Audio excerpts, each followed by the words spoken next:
Okay, what's next? At I am Sophia.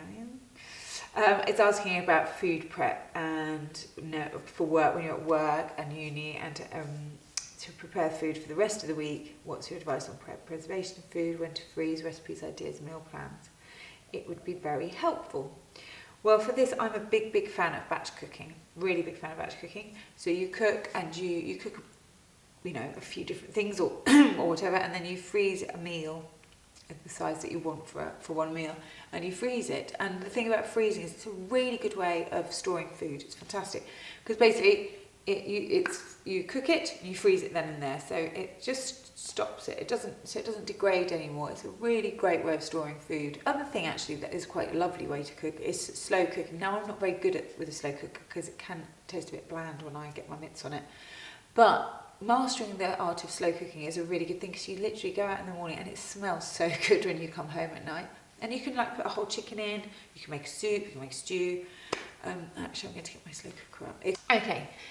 At Birth YXO has asked, he has said, I have a 3 p.m. dip every day. I could literally nap at my desk. I generally have homemade soup at work with some granary bread. I've tried snacking on nuts and seeds, but really I feel like the only thing that would help me get through is a big giant latte. What kind of foods would you recommend to get me through the day? You are not alone. 3 p.m. dip is so common. I mean, it's so common. It's very rare I speak to somebody who doesn't get one. Feeling like you could literally fall asleep at your table is a more extreme version. And usually the 3 p.m. dip is either to do with blood sugar levels or it's to do with stress. So I don't know any more about you, but because it's so extreme, I'm wondering if it's to do with your stress levels. So it's where your cortisol level hits a brick wall. Well, it doesn't, it just drops. And so you hit a brick wall because you've got nothing left to give. If stress is an issue for you, then you need to start taking care of your adrenal glands. You need to start looking after that. And the first go-to vitamin for stress is a B vitamin. So get a really good B complex. Take one in the morning, one at lunchtime. Take it with food because otherwise it can be a bit harsh on your tummy. Make sure you're getting enough protein. I don't know what soup you're having, but you need to have protein in.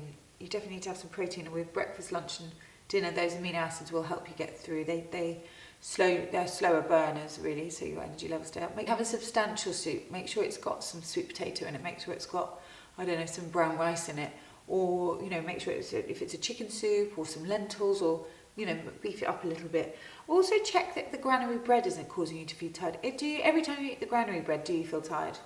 Be aware of that. Other snacks, I don't know. Make sure you have a good breakfast. I don't know what you're having for breakfast. Try having a porridge with cinnamon. Again, it's good for your blood sugar levels. Snacks, otherwise, boiled eggs. I'm a really big fan of a hard-boiled egg. Bit of protein, full amino acid range. I love them. I really do. I think they're great. They're portable, easy, and I quite like them with a bit of salt and Himalayan crystal salt and pepper. Hummus and crudité is another all-time favourite. I know it's a very common one. Cut up some carrot sticks, take a pot of hummus. Fantastic, great snack. Or fruit. Fruit's a lovely snack to have. Have an apple, have a banana, or an avocado. I hope that helps, gives you a few ideas. Right, next, at Emma Kenners, can you develop a subscription facility for your blog so I don't miss anything? That's a very sweet question, and the answer is we are working on it. Actually, we did try last year, but it didn't quite get around to it. But anyway, new year, so new motivation, and we have started to try and do that again. Okay, at Janie Fulcher. Hi, I am taking juices to work to help keep energy levels up. How long does it take for a juice to be absorbed into the system? Right, well, juice absorption is a sort of quite a big topic because it depends what your juice is made of. I mean, juice will absorb really quickly into your system if you've got an empty stomach. That is the answer to the question, and it doesn't matter whether it's a fruit juice or a vegetable juice. They're thin, liquidy. It will get absorbed straight away, really quickly. My advice when it comes to juice is to always have it with, unless you're doing a juice fast, of course, but I always have it with a handful of nuts and seeds, or have it with a meal, because that will stay. You don't want it to be absorbed so fast. Nutrients will get absorbed really quick. It's very easy to absorb, which is a good thing. At Ada London Design, is all this acid alkaline stuff about diet just nonsense? Is there genuine science behind it? Okay, so I know what you mean because it's just like you hear about it a lot, but the easiest way to explain the acid alkaline issue is to think about the fact that your body is naturally slightly alkaline. Things like dairy and cheese and wine and coffee and all the things that everybody loves cause you to be more acidic.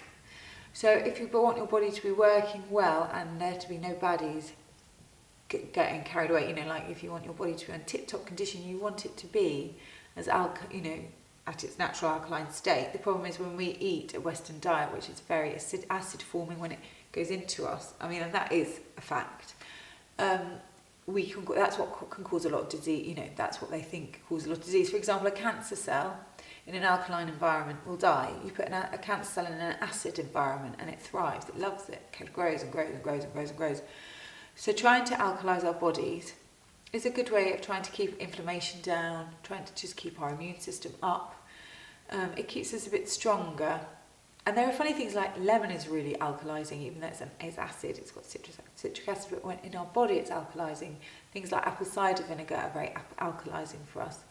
So there is science behind it, but I know what you mean. The thing is, it's just, it's very simple. Just eat sort of more fruit and veg and less wine and cheese, and you'll be fine.